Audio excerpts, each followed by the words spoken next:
नमस्कार, स्वागत है आपका हमारे इस YouTube चैनल पर। मैं मुनमुन श्रीवास्तव आपका हार्दिक अभिनंदन करता हूं।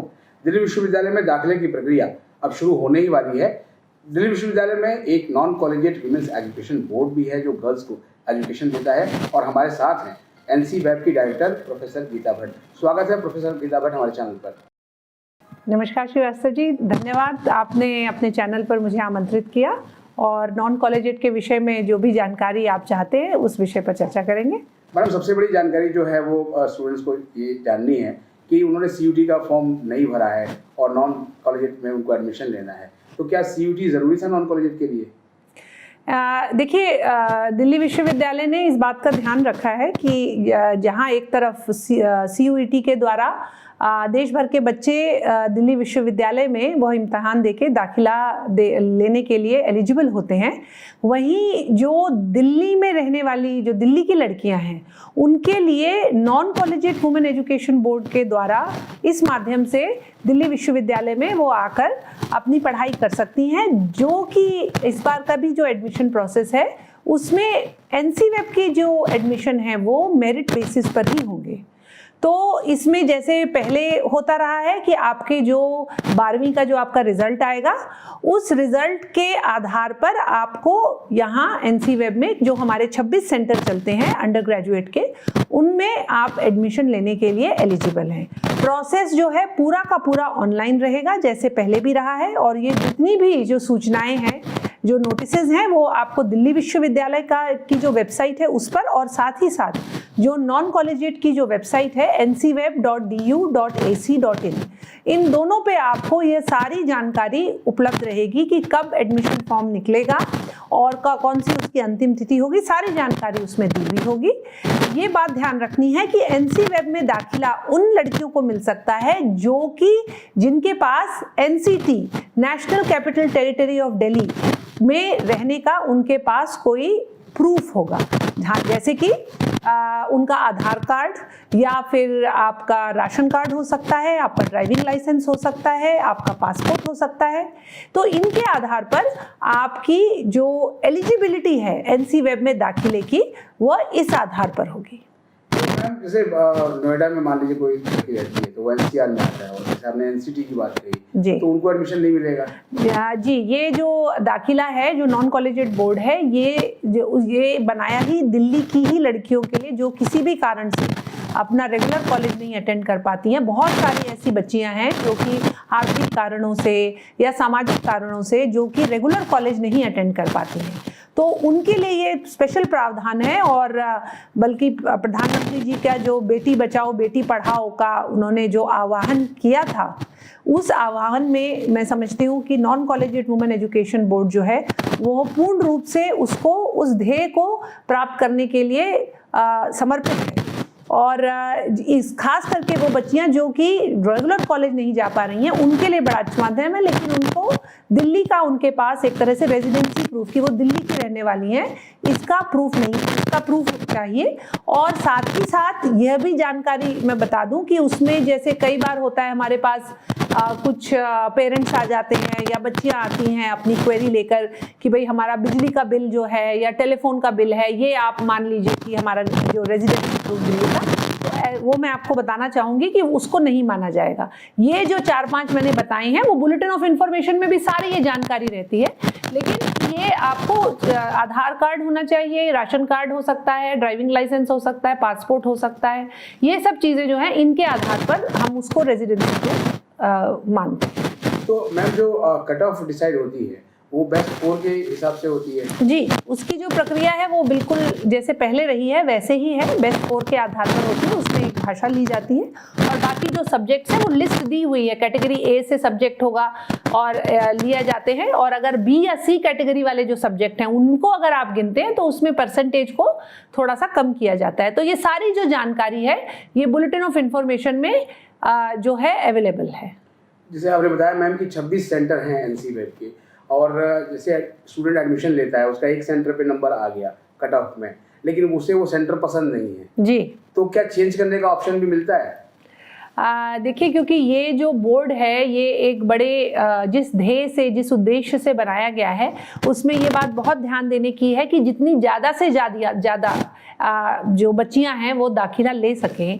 इसको ध्यान में रखते हुए अगर आपने एडमिशन अपना एक जगह ले लिया एक एनसीवेब सेंटर में, तो उसके बाद उसको दूसरे सेंटर में हम ट्रांसफ़र नहीं कर सकते हैं। आपको जिस सेंटर में आपने एडमिशन लिया है उसी सेंटर में आपको पढ़ना होगा।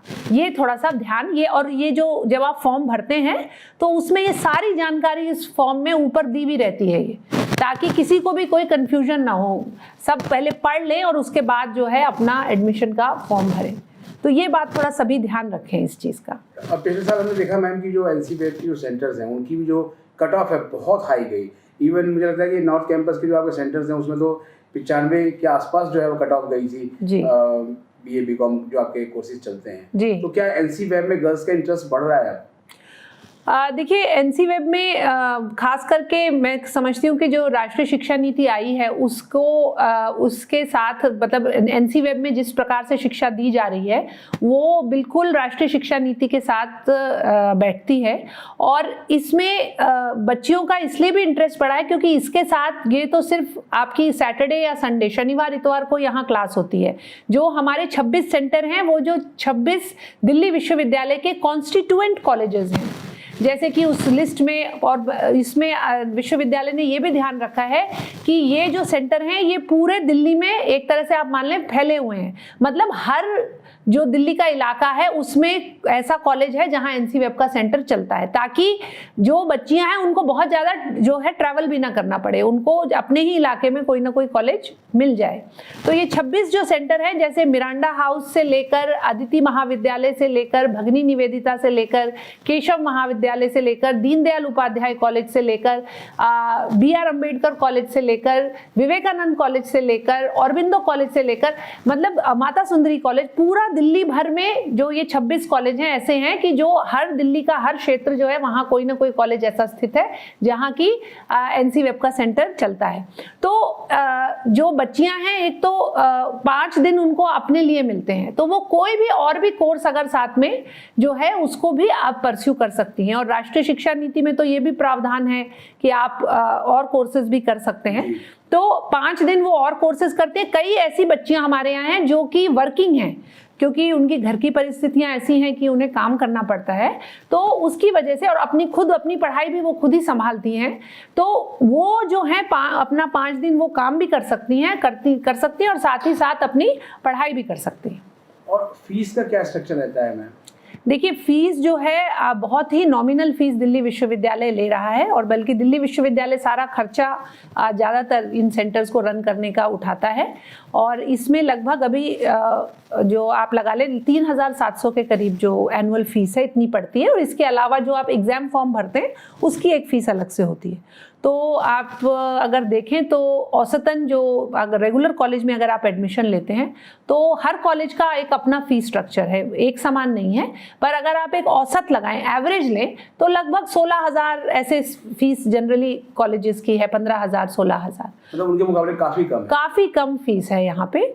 और आपको दिल्ली विश्वविद्यालय की जो हमारे यहाँ जो शिक्षक पढ़ाते हैं वो पूर्ण रूप से जो यूनिवर्सिटी ग्रांट कमीशन की जो गाइडलाइंस हैं उनके आधार पर जो जिस प्रकार से उसमें बताया गया है कि शिक्षकों के क्या एलिजिबिलिटी है पढ़ाने की, उन्हीं शिक्षकों को हम जो है यहाँ एंगेज करते हैं पढ़ाने के लिए इन सेंटर्स में। और बहुत ही हमारे जो एनसीवेब सेंटर की जो बच्चियां मैं आपको बताऊं बहुत ही सिंसियर है, क्योंकि वो उन्हें सिर्फ शनिवार या इतवार ही मिलता है कॉलेज आने के लिए, तो बहुत ही मन लगा के पढ़ती हैं। और यहाँ से निकली हुई बच्चियां जीवन में बहुत अच्छा कर रही हैं, सिर्फ अपने लिए ही नहीं बल्कि वो अपने परिवार के का भी उन्होंने जो है परिवार का भी समर्थन उन्होंने कई ऐसी हमारी बच्चियां हैं जिन्होंने जीवन में बहुत अच्छा किया है और परिवारों को भी अपने साथ ही साथ आर्थिक समर्थन दिया है। हाँ, हमने देखा है कि आपकी जो एनसीवेब की कुछ गर्ल्स हैं वो बड़े ऊंचे ओहदों तक भी पहुंची हुई है। जी हाँ, हमारे यहाँ से बल्कि यूपीएससी 2021 में आयुषी डबास जो 2014 में एनसी वेब से ही पास आउट थी, उन्होंने 48वीं ऑल इंडिया रैंक यूपीएससी के एग्ज़ाम में ली थी। और ऐसे और भी बहुत, दिल्ली पुलिस में टीचर्स बहुत सारे हमारे यहाँ से बच्चियाँ निकलकर केंद्रीय विद्यालय, दिल्ली एडमिनिस्ट्रेशन स्कूल्स में और मल्टीनेशनल्स में बहुत सारी हमारी बच्चियाँ जो यहाँ से निकलकर आगे हैं काम कर रही हैं। साथ ही साथ एनसी वेब से पढ़े हुए बहुत सारी ऐसी आगे चलकर हमारे अपने कोलीग्स हैं जिन्होंने एनसी वेब से पढ़ाई करी है और बाद में वो अनेक विश्वविद्यालयों में आज जो है असिस्टेंट एसोसिएट प्रोफेसर्स के पद पे भी काम कर रही हैं। मैडम, जो मीडियम ऑफ इंस्ट्रक्शन होता है वो इंग्लिश होता है या हिंदी मीडियम भी होता है? देखिए, हम जो शिक्षक जो नियुक्त होते हैं उनको यही एडवाइस करते हैं कि आप बाइलिंगुअल पढ़ाइए, क्योंकि कई हमारी यहाँ बच्चियाँ हैं जो कि हिंदी माध्यम से पढ़ाई करती हैं, तो उनको किसी भी प्रकार से कोई परेशानी ना हो। और अंग्रेज़ी माध्यम के भी बच्चियाँ रहती हैं, तो इसलिए बाइलिंगुअल पढ़ाने का पे ही जोर रहता है ताकि दोनों माध्यम से बच्चों को बात समझ में आ सके। आपके यहाँ मैम जो है बीए और बीकॉम ये दो ही कोर्स हैं। जी। तो इस बार भी यही कोर्स रहेंगे, कोई नए कोर्स शुरू होंगे? इस सेशन में तो यही 2 कोर्सेज हैं। बाकी हमारा प्रयास है कि हम अगले साल से कुछ और भी कोर्सेज को यहाँ ऐड कर सकें, ऐसा प्रयास रहेगा। और हर सेंटर में मैम लगभग कितनी सीटें हैं बीए और बीकॉम अगर बात करें तो? देखिए, लगभग औसतन हमारे 520 सीटें टोटल बीए बीकॉम मिलाकर हर सेंटर पे हैं। और अगर आप कुल मिला के देखें तो जो एडमिशन है 15,200 के करीब हमारे एडमिशन्स रहते हैं, जो सीट्स हैं हमारे सैंक्शन सीट है सारे सेंटर्स 26 सेंटर्स पे मिला के एडमिशन। एनसी वेब कब से दाखिला शुरू कर सकता है? हमारा जो दाखिला का अभी तिथि तय नहीं हुई है, पर अपेक्षा ये है कि हम जून के आखिरी महीने में हम अपने दाखिले की जो एप्लीकेशंस हैं वो ऑनलाइन करें। बहुत बहुत धन्यवाद मैम। धन्यवाद श्रीवास्तव जी।